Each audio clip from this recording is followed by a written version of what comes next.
Quand Arthur a suivi son amour platonique à l'étranger, je l'ai supplié de ne pas partir, mais il n'a même pas daigné se retourner. 1 an plus tard, je me suis mariée, et Arthur a pris le premier vol pour rentrer. En voyant mon alliance, Arthur, pourtant si fier d'habitude, a complètement perdu pied. Il a souri avec peine. « Émilie, c'est toi qui l'enlève ou c'est moi qui m'en charge ?» Sa voix tremblait. « Si tu veux une bague, je t'en achèterai une, jette celle-là, je t'en supplie. » Je n'ai pas invité beaucoup de monde à mon mariage, juste une dizaine de proches pour un repas ensemble. Mon mari m'a choyé, il ne m'a pas laissé me fatiguer du tout, s'occupant lui-même des invités pendant que je discutais avec mes amis. Mon amie Lucie, en voyant que je me mariais, était très émue. « Je pensais que tu attendrais Arthur toute ta vie. » Je baissai la tête avec un sourire. Moi aussi, je le croyais. Elle demanda, « Arthur, c'est que tu te maries ?» Je secouai la tête, « Non. » Et il n'a pas besoin de le savoir. Elle marqua une pause. J'ai entendu dire qu'Arthur a réservé un billet comme un fou hier soir et a pris un vol de nuit depuis les États-Unis pour rentrer. Je n'ai rien dit. Il était si pressé, probablement parce que sa muse s'était encore enfuie. Tout comme à l'époque,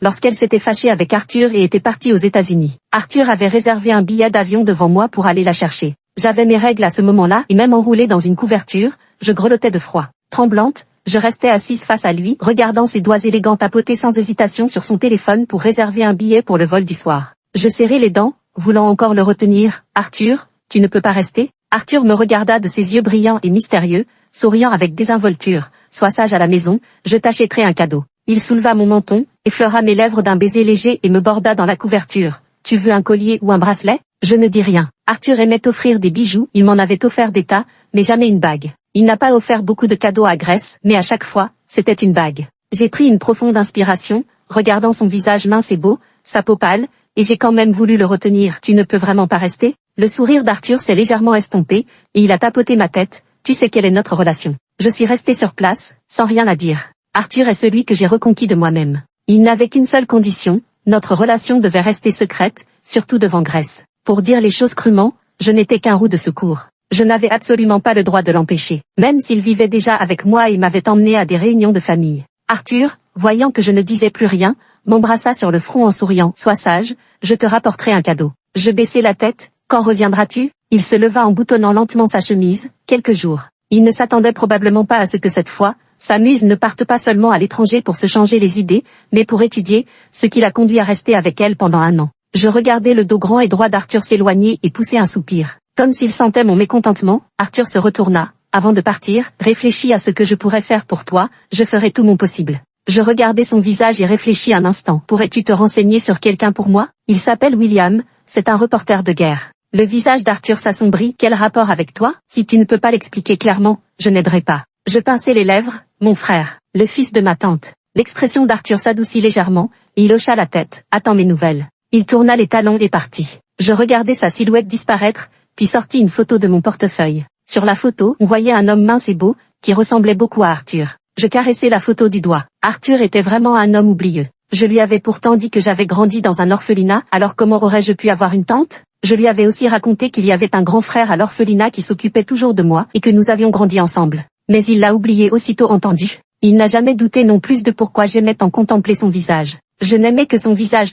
Arthur aimait vraiment Grace. Même si Grace était si indécise depuis toutes ces années, refusant de s'engager. Il a aussi aimé de bon gré. Et j'aimais vraiment beaucoup Arthur. Son visage, semblable à celui de William. J'ai toujours été reconnaissante envers Arthur. Il m'a sauvé des eaux. Quand je l'ai rencontré, cela faisait déjà 3 ans que j'avais perdu toute trace de William. Beaucoup de gens disaient que William n'était plus de ce monde. J'étais comme un mort-vivant, sans aucune vitalité. Jusqu'à ce que je rencontre Arthur, ce cadet d'1 an mon puiné. En voyant son visage qui ressemblait tant à celui de William, j'ai pleuré. J'ai fait tout mon possible pour me rapprocher d'Arthur, lui accordant mon affection sans condition. Tout le monde savait que j'étais l'ombre d'Arthur, chargée de porter ses affaires, son manteau, de faire ses courses, de transmettre des messages lorsqu'il se disputait avec Grace et de le ramener chez lui quand il était ivre. Peut-être que j'ai été trop bonne avec lui, au point qu'il ne pouvait plus m'ignorer. Alors, une nuit où il s'était disputé avec Grace et était ivre, il m'a attiré dans ses bras. « Tu m'aimes ?» J'ai regardé son visage mince et beau, et j'ai hoché la tête. À partir de ce jour, je suis devenue la petite amie secrète d'Arthur. Si on peut considérer une roue de secours comme une petite amie. Ça a duré comme ça pendant plusieurs années. Arthur et Grace n'ont pas marché, mais nous deux, nous avons fini par vivre ensemble. Arthur me prenait parfois dans ses bras et soupirait. « Émilie, tu es la femme qui m'a le mieux traité, tu n'aimes même pas mon argent. » Je riais. « Si tu veux m'en donner, je ne refuserai pas. Mais tu ne dépenses pas. » Les yeux de phénix d'Arthur, brillants et profonds, me fixaient. « Tu ne dépenses pas mon argent, tu ne portes pas les bijoux que je t'offre, et tu ne me forces pas à rendre notre relation publique. Il a dit, parfois, j'ai même l'impression que tu me considères aussi comme un roue de secours. Je lui ai gratté le nez et me suis blotti en riant contre lui. Roue de secours ou pas, peu importait. L'homme n'est pas de bois, nous avons déjà traversé 6 années ensemble. Ces 6 années ont été très importantes pour moi. Mais Arthur ne voit pas les choses de cette façon. Arthur aime toujours autant Grace. Lorsque Grace, ivre au milieu de la nuit, lui téléphone, Arthur s'habille immédiatement pour aller la chercher. Autrefois, Arthur partait sans un mot, sans jamais me donner d'explication. Puis il a commencé à se justifier, avec un air coupable. J'ai cru que cela signifiait que j'occupais une place particulière dans son cœur.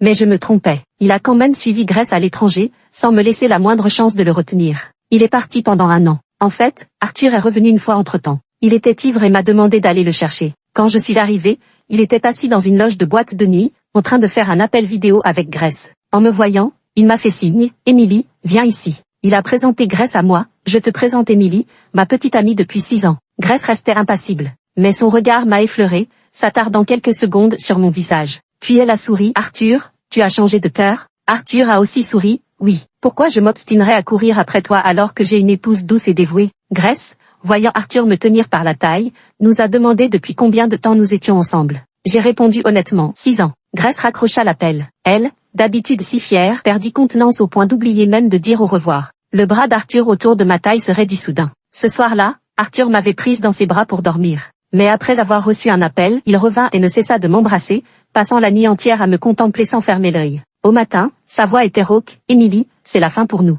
Je n'avais pas dormi de la nuit non plus. Je m'en doutais. J'avais entendu Arthur prendre cet appel. Grace lui avait demandé de rompre avec désinvolture, promettant de se mettre avec lui immédiatement s'il le faisait. Je sais que je ne suis pas aussi importante que Grace. J'ai hoché la tête, ne voulant pas envenimer la situation, me suis retournée et ai essuyé le coin de mes yeux. Arthur m'a enlacé par derrière, si fort que j'avais du mal à respirer. Il m'a murmuré à l'oreille, « Le fils de ta tante, il y a des nouvelles. Il n'est pas mort, juste amnésique, à l'étranger. » Je me suis figée sur place. Je me suis retournée, « Peux-tu me le ramener ?» Arthur a déposé un dernier baiser sur mes lèvres. « Oui, je te dois ça. » Le jour même, il a pris l'avion pour rejoindre Grace. Et moi, quelques jours plus tard, j'ai rencontré William. Dans le meilleur hôpital du pays, les meilleurs spécialistes l'ont soigné. Très vite, sa mémoire est revenue et il s'est souvenu de moi. William avait été blessé et avait perdu la mémoire en sauvant un enfant dans une zone bombardée. À mon réveil, il m'a serré dans ses bras sans attendre. Sa voix douce résonna à mon oreille, « Ces 10 années sans moi ont dû être dures pour toi. » Mes larmes ont coulé instantanément. Mon cœur vide s'est soudain rempli en silence.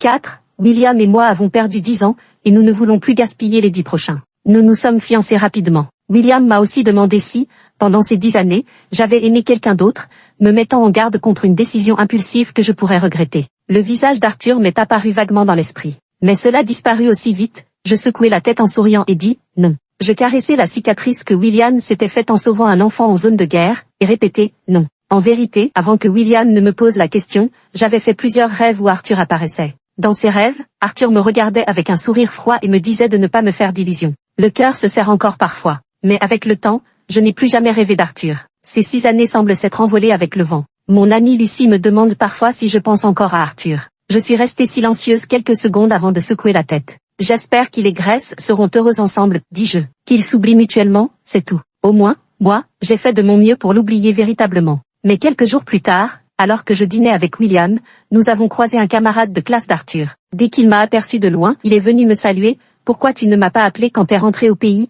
espèce de... » Après quelques pas, il s'est arrêté net, le visage empreint de stupéfaction. William ressemblait beaucoup à Arthur, mais une cicatrice de guerre marquait son front entre les sourcils. Leur aura était aussi totalement différente, il n'avait rien de l'insouciance désinvolte qui caractérisait Arthur. Et encore plus stoïque et déterminé, le camarade regarda William, puis me jeta un regard perplexe. « Émilie, c'est... » Il réfléchit un instant. « Tu as trompé Arthur ?»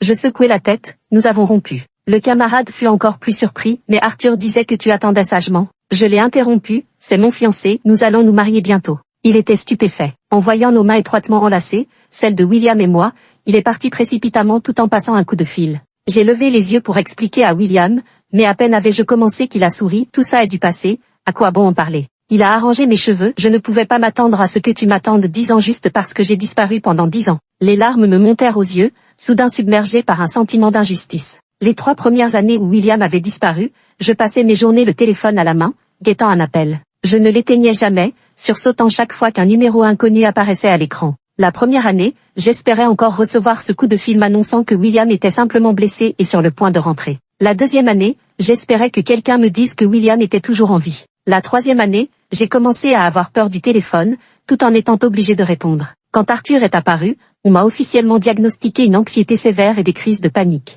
Son visage était la dernière branche à laquelle je me raccrochais pour survivre. Quand j'étais le roue de secours d'Arthur, ce n'est pas que je ne ressentais aucune amertume, mais je ne pouvais vraiment pas me passer de ce visage. Seulement en le regardant, je trouvais la force de continuer à vivre. Alors, est-ce que j'aimais Arthur? Je ne sais pas. Mais je lui étais reconnaissante, si reconnaissante que même quand il faisait en sorte que tout le monde se moque de moi comme d'une roue de secours, j'en tirais encore du plaisir. Pendant ces 6 années, à mes yeux, Arthur était un homme bon, celui qui m'avait sauvé des eaux troubles. Je croyais que je laissais aussi une bonne impression à ses yeux, qu'au moins il me considérerait comme une personne raisonnable. Mais je n'aurais jamais imaginé qu'il me traiterait de menteuse avec une haine si vive. 5. Arthur m'a appelé au milieu de la nuit. Je me lève doucement pour ne pas réveiller William. Je pensais qu'il voulait récupérer toutes les affaires qu'il avait laissées chez moi, mais à peine ai-je décroché, il a craché avec une férocité qui semblait vouloir me réduire en miettes en serrant les dents. Menteuse. Sa voix était rauque et sourde. Émilie, tu es une menteuse. Tu m'as dit qu'il était le fils de ta tante, tu m'as menti. Il n'avait plus cet air désinvolte et décadent. Il réprimait sa colère, et même une pointe de ressentiment perçait dans sa voix. Un ressentiment presque enfantin. Je baissai la tête et soupirai, je suis désolée. Je m'excusais avec une aisance déconcertante. Pendant 6 ans, c'est ainsi que je lui ai présenté mes excuses. Les raisons étaient nombreuses. Par exemple, ne pas le regarder trop fixement en présence de Grace, cela la contrariait. Ou encore, ne pas essayer de lui tenir la main devant les camarades de classe de Grace. Par exemple, ne lui téléphone pas n'importe quand pendant qu'il dîne avec Grace. À chaque fois, je m'excusais, les yeux fixés sur ce visage, en disant docilement désolé. Au début, Arthur hésitait avant de me caresser la tête comme un enfant, ce sera mieux la prochaine fois. Plus tard, il me regardait en souriant, le menton dans la main. Tu es si mignonne quand tu t'excuses. Par la suite, il a cessé de m'imposer tant de règles. Mais mon réflexe de m'excuser n'avait pas changé, et les mots me sont immédiatement échappés, je suis désolé. Arthur marqua une pause puis déclara avec détermination, cette fois, des excuses ne suffiront pas Émilie, je suis vraiment en colère. J'aurais dû laisser ton amant passer sa vie en zone de guerre, pourquoi me suis-je infligé ce déshonneur en le ramenant de si loin? Je fis une tête froide, mais il n'en prit pas conscience et continua à me harceler. Est-ce qu'il t'a touché? Émilie, réponds-moi, est-ce qu'il t'a touché ou pas? Je coupai court à sa voix impatiente. Arthur, arrête de parler de lui comme ça. Il compte beaucoup pour moi. Un silence soudain s'installa à l'autre bout du fil. Au bout d'un moment, j'ai entendu le bruit de quelque chose qui se brisait. Arthur, serrant les dents, a dit mot à mot avec un sourire. Émilie, tu n'as jamais dit que j'étais important pour toi. Il a déclaré, souviens-toi, tant que je ne t'ai pas dit de partir, tu es toujours à moi. Je ne suis pas à toi, ai-je corrigé en fronçant les sourcils. À partir du moment où tu es allé aux États-Unis pour retrouver Grace, nous n'avons plus eu aucun lien. Arthur resta silencieux un moment avant de demander doucement, alors c'est pour te venger de moi, c'est ça? Il sembla se raffermir, tu es avec lui pour me faire réagir, n'est-ce pas? Si je te donnais une chance de revenir en arrière. Je fronçai encore plus les sourcils. Arthur, arrête tes bêtises. Toi et Grace, vous avez enfin réussi à être ensemble, alors soyez heureux. Arthur ne répondit pas. Sa respiration était sourde et haletante. Après un moment, il n'a rien dit et a raccroché. J'ai écouté la tonalité occupée et soupiré.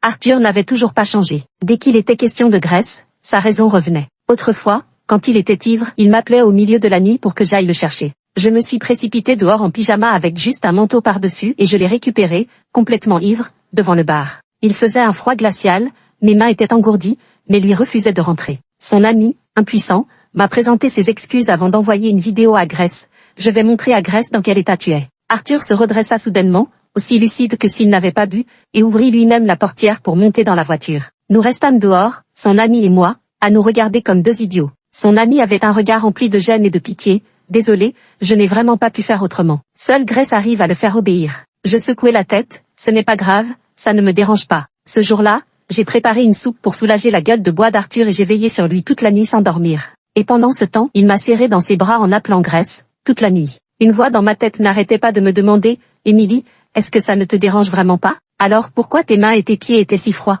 Je soupirai, me forçant à sortir de mes souvenirs, à ne plus y repenser. Je jetai un regard vers la chambre. Là se trouvait l'homme que j'aimais le plus. Peu importe comment c'était avant, l'important c'est maintenant, et je m'en fiche. 6. William et moi avons commencé à préparer le mariage. Je suis allée essayer ma robe de mariée, laissant sonner plusieurs appels d'Arthur. Mais mon téléphone n'arrêtait pas de vibrer. C'étaient tous des messages WhatsApp d'Arthur. Avant, il ne m'en envoyait pas autant en un mois. Émilie, je ne t'ai pas encore laissé partir. Émilie, tu vas le regretter. Qu'est-ce que tu fais? Réponds. Avant, tu ne mettais jamais autant de temps à répondre. Excédé par ces messages, j'ai attrapé mon téléphone dans le vestiaire et lui ai répondu à la hâte. J'essaie une robe de mariée, arrête d'envoyer des messages. Le téléphone resta silencieux un bref instant. Puis il se mit à vibrer frénétiquement, sans la moindre pause, comme si la personne à l'autre bout avait perdu la raison. Je n'eus d'autre choix que de décrocher. Arthur, si tu continues à te comporter comme un fou, nous ne pourrons même plus rester amis. Mais il fit semblant de ne pas entendre et se contenta de me harceler de questions. Qu'est-ce qu'il a de si spécial? Émilie, le mariage et l'amour sont deux choses différentes.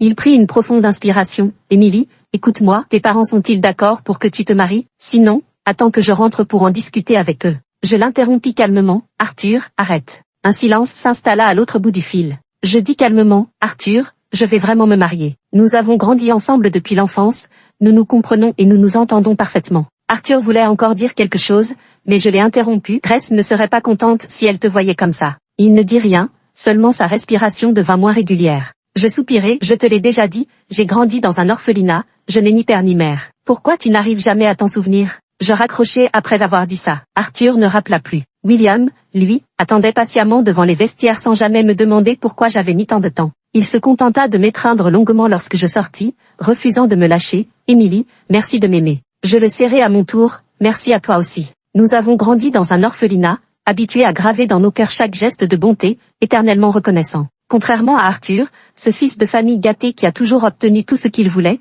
voir son ex-petite amie si docile l'abandonner du jour au lendemain pour se marier, sa folie passagère était inévitable. Mais je crois fermement que le temps guérit toutes les blessures. Au final, lui aussi finira par surmonter son amertume et tourner la page. 7. Mais j'avais surestimé la capacité d'acceptation d'Arthur. Quelques jours plus tard, alors que j'étais sur le point de célébrer mon mariage et que je devais faire mes nuits de beauté, Arthur m'a rappelé en pleine nuit. Il semblait avoir bu. Émilie, tu es vraiment formidable. J'étais déjà très irritée et envisageais de le bloquer. Il prononça chaque mot d'une voix rauque et accablée. À l'époque, comment ai-je pu ne pas penser à regarder la photo? Dès le premier regard, j'ai su que quelque chose n'allait pas. Il dit, blessé et en colère, mais je n'ai même pas regardé une seule fois, je l'ai même sorti de la zone de guerre, soigné et amené devant toi. Putain, comment j'ai pu oublier de regarder les photos plus tôt? Je me suis fait cocu moi-même. La voix d'Arthur tremblait de colère. Il baissa la voix, visiblement en train de lutter pour contenir ses émotions, mais ne parvint pas à maîtriser son tremblement. Émilie, est-ce que tu me prends pour un substitut? Je restai silencieuse. Lui aussi. Au bout d'un moment, il gronda entre ses dents. Parle. Pourquoi tu ne dis rien? Et pourtant, je me suis soudain souvenu du début. Quand Grace a eu un autre prétendant, Arthur a posté une photo de mon dos sur les réseaux sociaux. Vêtu de la robe de luxe de la dernière collection que Grace convoitait. C'était la seule fois où j'ai porté des vêtements offerts par Arthur. D'habitude, je laissais même l'étiquette attachée et rangeais la robe dans le placard, mais Arthur ce jour-là a insisté pour que je la porte et m'a prise en photo. C'était la première fois qu'il me postait sur son réseau social, beaucoup ont aimé et plusieurs demandaient dans les commentaires qui j'étais. Arthur m'a enlacé pour me montrer, m'appelant avec désinvolture. Ma femme, ils veulent tous savoir qui tu es. Quand Arthur était de bonne humeur, il m'appelait sa femme. Il enroulait une mèche de mes cheveux autour de son doigt. Je leur ai dit que tu étais ma femme, mes potes étaient trop jaloux. J'ai souri, mais mon regard a été attiré par un nouveau commentaire, de Grace. Je veux aller au festival de musique, tu viens? Quelques instants plus tard, Arthur a jeté un coup d'œil à son téléphone et sa main s'est figée. Il a retourné son téléphone et a sorti sa carte de crédit comme si de rien n'était. Allons acheter quelques sacs. Puis elle se leva, enfila son manteau et s'apprêta à partir. Je regardais son dos s'éloigner et, comme poussé par une force inexplicable, je le retins soudain. Arthur, tu ne pourrais pas rester? Arthur, la main sur la poignée de la porte, hésita un instant avant de se retourner avec un sourire. Tu te sens seul? Dans ce cas, traîne un peu plus, achète-toi quelques vêtements, quelques bijoux. Il tourna les talons pour fermer la porte, mais au moment de la claquer, il ajouta soudain, je reviens bientôt, chérie. Je regardais la porte se refermer lentement, baisser la tête sans savoir quelle émotion m'habitait. À cette époque, nous étions passés de l'université au monde du travail, et Arthur était passé de m'appeler bébé à m'appeler femme. D'une manière ou d'une autre, il occupait toujours une place particulière dans mon cœur. Je contemplais longuement la carte de crédit posée sur la table basse avant de la ranger dans le tiroir, où elle demeura par la suite. Je n'ai plus jamais eu de telles pensées. Quelques jours plus tard, Arthur est revenu. Ce post avec moi dessus avait été supprimé, je ne sais pas quand. Un ami l'a appelé pour lui demander pourquoi il avait supprimé la photo de sa petite amie, et il a répondu avec désinvolture. Oh, c'est juste une fille que j'ai vue dans la rue, je l'ai trouvée jolie alors j'ai pris une photo.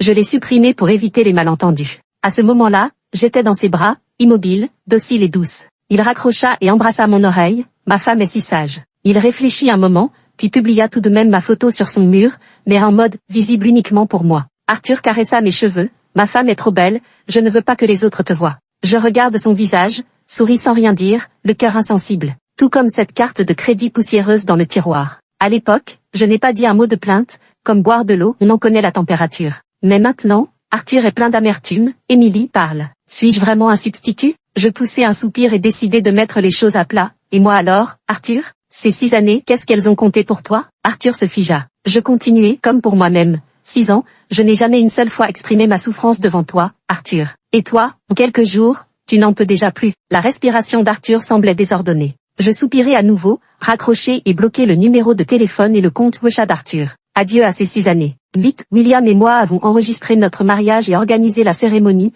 le tout en un temps record. J'ai soigneusement préparé les détails, choisi ma robe de mariée et me suis offert un mariage de rêve. Désormais, je ne serai plus seule au monde, j'ai enfin un foyer et une famille à moi. Pourtant, lors de la cérémonie, mon amie Lucie m'a appris qu'Arthur avait réservé un billet dans la nuit et revenait à toute allure. Je n'y croyais guère. Après tout, lui et Grace avaient enfin réussi à être ensemble. Il ne serait pas assez impulsif pour abandonner Grace et rentrer au pays. Je n'aurais jamais imaginé qu'il viendrait vraiment. Dans mon souvenir, Arthur était grand, beau, avec une élégance aristocratique. Mais l'Arthur devant moi était pâle, l'air épuisé, tenant une boîte à bijoux et nous observant tranquillement, William et moi. Plutôt que de me regarder, c'était William qui captait son attention. Je l'ai fait sursauter. Arthur regarda William, puis moi, et me fit signe de venir. Juste au moment où William partait accueillir des collègues, craignant qu'Arthur ne fasse des histoires, je me précipitai vers lui et le suppliai à voix basse. Ne fais pas de scène, ce mariage est trop important pour moi, je ne veux pas que ça tourne mal. Le visage d'Arthur s'assombrit. Alors que je le suppliais, cela semblait au contraire l'irriter. Il regarda William au loin. Émilie, à ton avis, qui ressemble à qui entre nous deux? Je restai interdite, ne comprenant pas très bien ce qu'il voulait dire. Arthur répéta sa question. Ma chérie, entre lui et moi, qui est le plus comme un sosie? Il m'appelait « ma chérie » avec une familiarité qui donnait l'impression que nous étions toujours ensemble. Mais avant, il ne m'appelait « chérie » que lorsqu'il était de bonne humeur. Et ses bonnes humeurs étaient toujours liées à Grace. Je préférerais qu'il m'appelle simplement Émilie, nom et prénom. Je me suis refroidie. Arthur, je ne suis pas ta femme. Je pointe du doigt William, je suis sa femme, la version avec certificat. Arthur me fixe sans dire un mot, le visage livide. Ce qui me fait un peu regretter mes paroles. Issu d'une famille aristocratique, se faire parler ainsi pourrait bien le pousser à faire quelque chose d'impulsif. Je restais figé sur place, cherchant désespérément un moyen de me débarrasser de ce fléau, quand soudain j'entendis William m'appeler. Mon cœur était rempli d'angoisse, mais je n'osais le montrer, hanté par l'expression glaciale d'Arthur et l'incertitude de mon mariage à venir. William, comme s'il ne remarquait rien, me serra contre lui et apaisa doucement mon inquiétude. Ne t'éloigne pas, je pourrais te perdre de vue. Il me tapota ensuite l'épaule. N'aie pas peur, je suis là. Je m'appuie contre la poitrine de William, écoutant les battements réguliers de son cœur. L'anxiété s'est soudain envolée et j'ai hoché la tête en souriant. Oui, William a baissé la tête pour effleurer mes lèvres, mais je l'ai enlacé et rendu son baiser. Tant que William est là, peu importe que le mariage se déroule parfaitement ou non. Avec William à mes côtés, je n'avais peur de rien. Je l'embrassai avec passion et abandon. Lorsque le baiser prit fin, je m'aperçus qu'Arthur avait disparu. Contrairement à ce que j'avais craint, il était parti sans faire de scène, dans le plus grand silence. Lucie a dit qu'Arthur était parti à toute allure, comme s'il fuyait une bête sauvage. Et mon téléphone a reçu un SMS d'un numéro inconnu. Tu ne m'as jamais souri comme ça. Lucie continuait de gesticuler à côté de moi. Arthur a l'air sous le choc. Je ne l'ai jamais vu dans un état aussi pitoyable. Il a même trébuché. Qu'est-ce qui lui arrive, ce jeune maître chêne? J'ai secoué la tête sans rien dire, serrant le bras de William, réticente à le lâcher. Dans notre enfance, nous comptions l'un sur l'autre. Dans notre jeunesse, nos cœurs battaient à l'unisson. Et maintenant, nous sommes enfin unis pour la vie. Ce qu'il advient des autres n'a pas d'importance. L'essentiel est que je sois avec la personne que j'aime. 9. En partant, Arthur a demandé à Lucie de me remettre la bague. Lucie ricana. Maintenant tu penses à acheter une bague, mais où étais-tu avant? Lucie n'avait vraiment aucune affection pour Arthur. Quant à ma relation avec Arthur, Lucie avait toujours été désespérée de me voir persister, sans pouvoir rien y faire. Arthur était très généreux avec moi, m'offrant sans cesse colliers, bracelets, boucles d'oreilles et broches, jamais les mêmes. Mais il n'y avait justement pas de bague. Un jour, en mangeant ensemble, Lucie avait demandé en plaisantant à Arthur « Quand est-ce que tu m'offriras une bague ?» Arthur passa un coup de fil, et peu après, son chauffeur m'apporta un collier de jade. Lucie tremblait de colère. Je parlais d'une bague. Annie t'a accompagnée toutes ces années, elle ne mérite même pas une bague? Arthur posa sa main sur le dossier de ma chaise, adoptant un langage corporel qui semblait me tenir dans ses bras. Les jambes croisées, il dit avec désinvolture, elle l'aura tôt ou tard, pourquoi te presser? Il me souleva le menton et me fit une promesse en souriant, dans les 10 ans, je te passerai une bague au doigt. Je baissai les yeux avec un sourire, sans dire un mot. Soudain, j'ai très envie de William. William ne me ferait pas de promesse avec un sourire désinvolte. Finalement, même si les visages se ressemblent, ce n'est pas la même personne, et cela ne sera jamais le cas. Après ce dîner, j'avais l'intention de m'éloigner d'Arthur. Je ne répondais plus à ses appels, ni à ses messages WeChat, j'ai changé le code de ma serrure et je ne suis plus allé chez lui. Mais Arthur eut des problèmes d'estomac quelques jours plus tard et m'envoya une vidéo, son visage était pâle et hagard. Je me suis soudain souvenu si William était aussi émacié avant de disparaître en zone de guerre. Je ne pus me contrôler et, malgré le regard réprobateur de Lucie, j'allai voir Arthur. La maison d'Arthur était jonchée de bouteilles d'alcool, il avait dû en boire des quantités durant cette semaine où j'avais évité de le voir. Je soupire en lui nettoyant la maison, en préparant du porridge, en lavant son linge et en épluchant des pommes, prenant soin de lui jusqu'à ce qu'il aille mieux. Arthur me prend la main, ne t'éloigne pas de moi. Émilie, je ne te mens pas, je t'achèterai vraiment une bague dans les 10 ans. Il mima, un diamant gros comme ça, comme un œuf de pigeon. Je souris, alors pourquoi pas maintenant? Arthur resta silencieux. Au bout d'un moment, il dit d'un ton détaché, maintenant, j'ai une obsession à régler. Il m'a attiré contre lui et nous nous sommes allongés ensemble, écoutant les battements précipités de son cœur. Émilie, je ne t'ai pas menti, attends-moi 10 ans. Je regardais son visage sans dire un mot. Arthur me serra plus fort, comme s'il avait peur que je m'enfuie. C'est promis, 10 ans. Je pose mon visage contre sa poitrine musclée, écoutant les battements de son cœur. Le cœur ne ment pas. 10 ans plus tard, lors de notre nuit de noces, William et moi avons à peine dormi. Le lendemain matin, profitant que William dormait encore, je suis descendue rougissante pour jeter ses petits parapluies usagés. À peine descendue, j'ai aperçu Arthur. Il se tenait près de la Ferrari, la barbe naissante grisonnant son menton, les yeux injectés de sang, un tapis de mégots à ses pieds. Je ne sais plus combien de cigarettes j'ai fumé. Il a jeté un regard au sac poubelle transparent que je tenais à la main, puis a détourné le visage pour ne plus le voir. La voix était rauque à en être méconnaissable. Émilie, j'ai attendu toute la nuit, à regarder vos lumières s'éteindre. L'orgueil d'antan avait complètement disparu. Son regard évita le sac poubelle, mais ne put échapper aux marques rouges sur mon cou. Le fier fils aîné de la famille Chen, comme s'il avait perdu un trésor précieux, fixait mon cou, les yeux rougis par l'émotion. Il murmura d'une voix rauque et désespérée, « Émilie, je suis malade, je souffre. » Autrefois, quand il disait ça, je laissais tout tomber pour m'occuper de lui. Aller lui préparer à manger, éplucher des pommes, lui donner ses médicaments, prendre sa température. Mais maintenant, je ne peux que dire, va acheter des médicaments.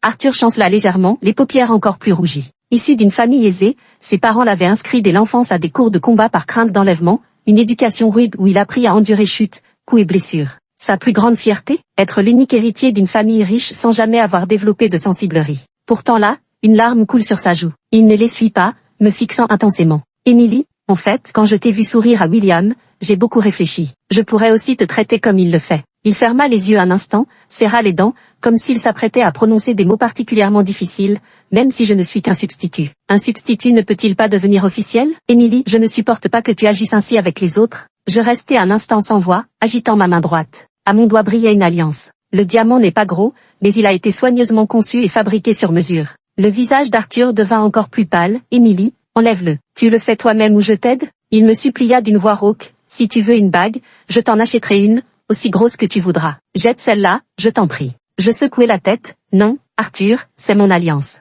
Je baisse les yeux vers la bague, c'est William qui me l'a offerte, je l'adore. Arthur a la voix nouée, ne dis pas ça, Émilie, ça me fait mal, vraiment mal. Je pousse un soupir. Je n'en veux pas à Arthur, après tout, c'est ce visage qui m'a aidé à traverser les moments les plus difficiles. Je veux aussi qu'Arthur laisse le passé derrière lui et regarde vers l'avenir. Je réfléchissais à la manière de le conseiller, mais en levant les yeux vers lui, j'ai aperçu une silhouette qui m'a stupéfaite. Grace était là. Elle, toujours si élégante et belle, avait le teint étrangement terne. Elle me regardait avec incrédulité puis a tourné son regard vers Arthur. Arthur, quand on me l'a dit, je n'ai pas voulu y croire. Tu romps avec moi en pleine nuit, tu prends un billet pour rentrer au pays, et tout ça pour elle. Elle jeta un regard à l'alliance à mon doigt, comme si elle se sentait humiliée. Elle est si ordinaire, et en plus elle est mariée, et tu me quittes pour elle. Grace semblait furieuse. Autrefois, une simple parole de colère de Grace suffisait pour qu'Arthur traverse la moitié du monde pour la rejoindre. Mais maintenant, il ne se retourna même pas, faisant comme si cette personne n'existait pas, et me dit, « Émilie, je ne peux vraiment pas me passer de toi,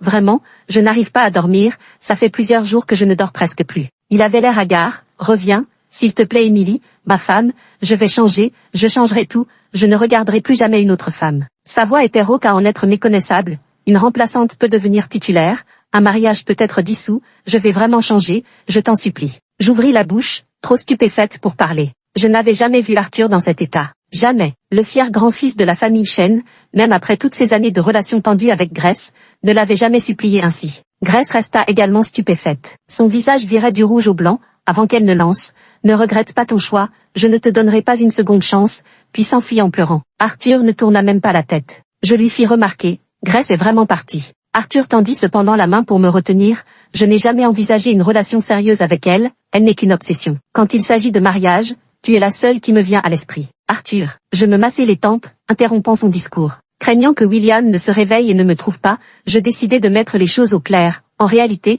je ne t'ai pas toujours considéré comme un substitut. J'ai aussi eu des sentiments pour toi. Comment aurais-je pu rester insensible? 6 ans de proximité, de caresses et d'intimité, comment aurais-je pu ne pas m'attacher? Les yeux d'Arthur se sont illuminés. J'ai soupiré, mais c'est toi qui m'as repoussé. Arthur, tu ne t'en souviens pas. À chaque fois que j'allais tomber amoureuse, tu as choisi Grace. J'ai souri amèrement, c'est toi qui m'as éloigné. C'est toi qui n'as cessé de me rappeler que William ne me traiterait jamais ainsi, que tu ne pourrais jamais le remplacer. La lumière dans les yeux d'Arthur s'éteignit. Il lutta encore pour dire, je peux changer, Émilie, je vais changer. Je secouai la tête pour l'interrompre. Arthur, tu ne m'aimes pas. Tu n'acceptes juste pas que quelqu'un ne t'aime pas. Avant c'était Grace, maintenant c'est moi. Je pointais mon cœur du doigt, mais je ne peux plus m'embourber avec toi. Ici, c'est maintenant mon mari qui y réside, il n'y a plus de place pour toi. La dernière lueur dans les yeux d'Arthur s'éteignit soudainement. Je n'ajoutai rien, me contentant de le contourner pour rentrer chez moi. En arrivant devant l'immeuble, je remarquai soudain William qui se tenait là silencieusement, impossible de savoir depuis combien de temps il était réveillé. Paniqué,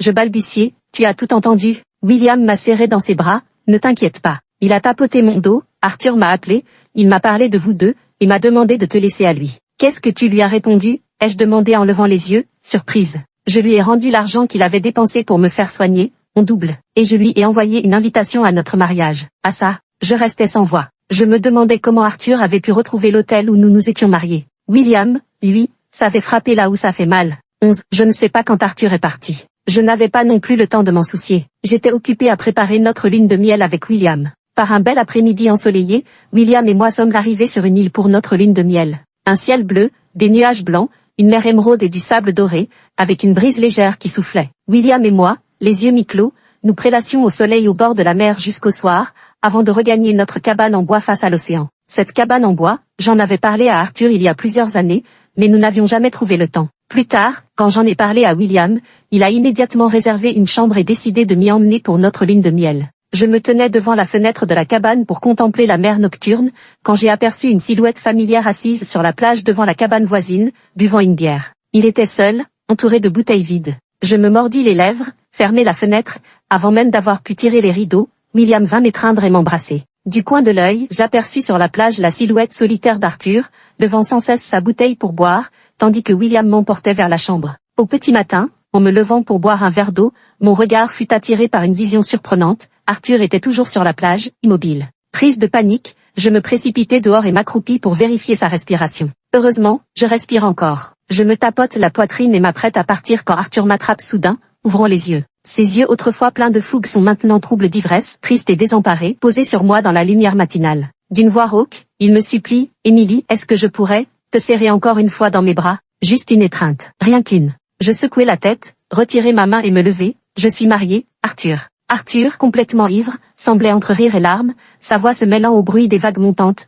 Mais je n'arrive pas à te lâcher, putain, Émilie. Ce n'est pas ce que tu disais, désirer sans obtenir, c'est aimer sans s'en rendre compte. Émilie, ma femme, donne-moi encore une chance, d'accord? Je n'oserai plus jamais te prendre pour grand-tête de toute ma vie. Je m'arrêtai net, puis fis demi-tour. Continuer à s'accrocher ainsi ne mène à rien. Autant lui couper tout espoir définitivement. Mon retour sembla redonner espoir à Arthur, qui me regarda avec attente. Je baissai les yeux, sortis mon téléphone et affichai une photo que je lui présentai en silence. C'était une photo d'un test de grossesse, avec 2 barres. Je suis enceinte, Arthur. Arthur resta figé. Quelques secondes plus tard, il repoussa violemment son téléphone, comme s'il s'agissait d'un serpent venimeux, refusant d'y jeter un seul regard de plus. Il était incapable de prononcer un seul mot. Je me levai, le dominant du regard, et lui renvoyai mot pour mot ce qu'il m'avait dit lors de notre rupture. Nous en avons fini l'un avec l'autre. Sur ces mots, je retournai dans le chalet. Un silence de mort régnait derrière moi. Plus tard, j'oubliai complètement l'existence d'Arthur. Ma vie avec William était animée et joyeuse, au point que j'avais presque oublié tout ce qui s'était passé auparavant.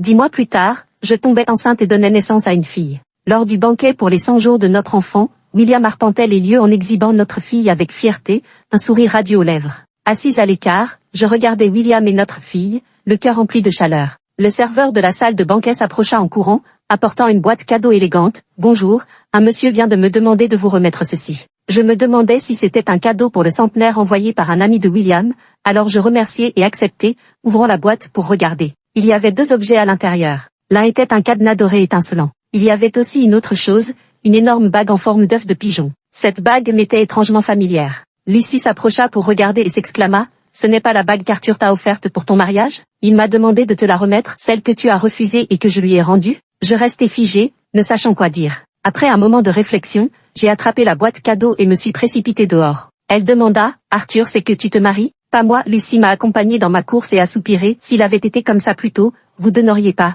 J'ai secoué la tête en souriant. À quoi penses-tu? Il n'y a pas tant de si que ça. Ce qui est perdu est perdu. Il n'y a pas de si, ni de remède contre les regrets. Je suis retournée dans la salle de banquet, regardant mon mari et ma fille avec une profonde gratitude. William est venu m'étreindre en demandant, j'ai quelque chose sur le visage? Pourquoi me regardes-tu comme ça? J'ai secoué la tête et me suis blottie contre lui. Je me dis juste que j'ai de la chance de ne pas t'avoir manqué. Je n'ai rien manqué, c'est mon vrai bonheur. Fin.